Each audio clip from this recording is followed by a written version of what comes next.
dirty objects.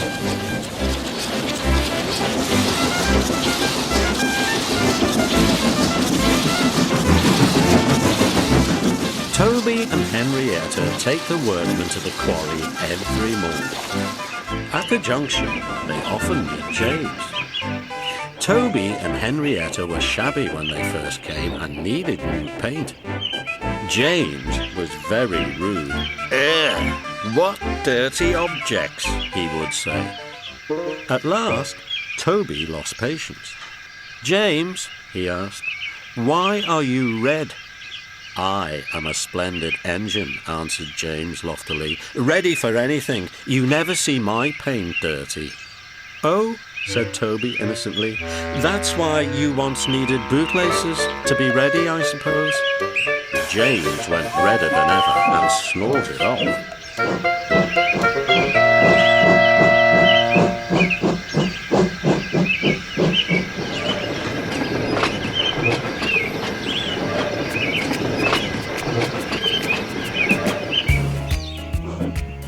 At the end of the line, James left his coaches and got ready for his next train.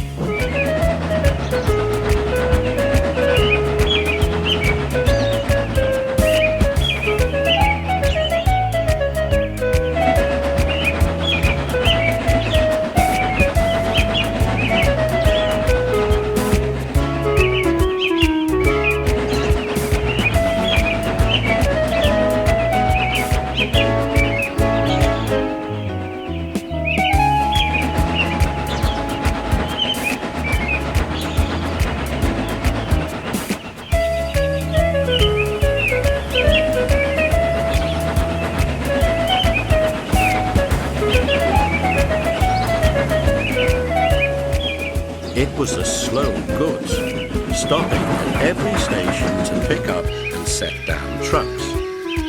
James hated slow goods trains.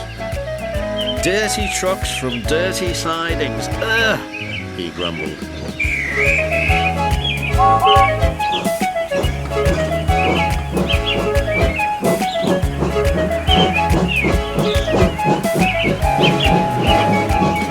Starting with only a few, he picked up more and more trucks at each station, till he had a long train.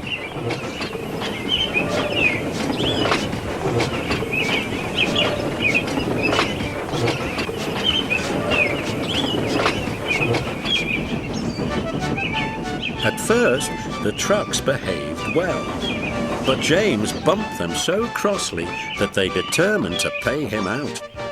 Presently, rumbling over the viaduct, they approached the top of Gordon's Hill. Heavy goods trains halt here to pin down their brakes. James had had an accident with trucks before and should have remembered this. "Wait, James, wait," said his driver. But James wouldn't wait. He was too busy thinking what he would say to Toby when they next met. Too late, he saw where he was and tried to stop. "Hurrah, hurrah!" laughed the trucks, and banging their buffers, they pushed them down the hill. The guard tightened his brakes until they screamed. "On, on, on!" yelled the trucks. "I've got to stop, groaned James. And setting his brakes, he managed to check the truck's mad rush, but they were still going much too fast to stop in time. Through the station they thundered and lurched into the yard. James shut his eyes. There was a bursting crash, and something sticky splashed all over him. He had run into two tar wagons and was black from smokebox to cab. James was more dirty than hurt, but the tar wagons and some of the trucks were all to pieces. The breakdown train was in the yard, and they soon tidied up the mess. Toby and Percy were sent to help.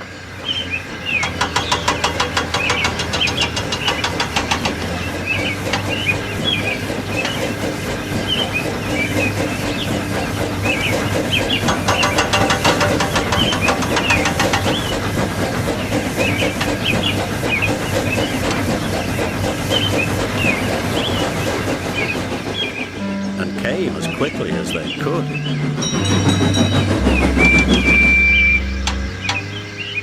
"Look here, Percy," exclaimed Toby. "Whatever is that dirty object?"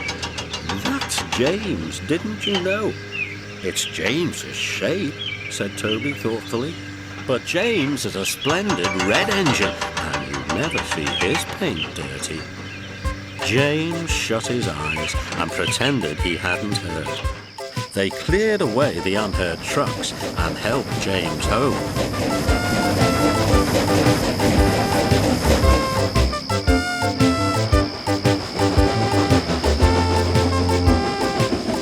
The Fat Controller met them.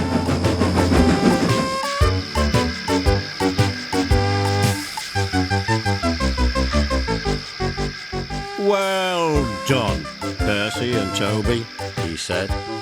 He turned to James. "Fancy letting your trucks run away. I am surprised. You're not fit to be seen. You must be cleaned at once. Toby shall have a coat of paint. Chocolate and blue, I think." "Please, sir, can Henrietta have one too?" "Certainly, Toby," he smiled. "She shall have brown like Annie and Clarabelle." "Oh, thank you, sir. She will be pleased." Toby ran home happily to tell her the news.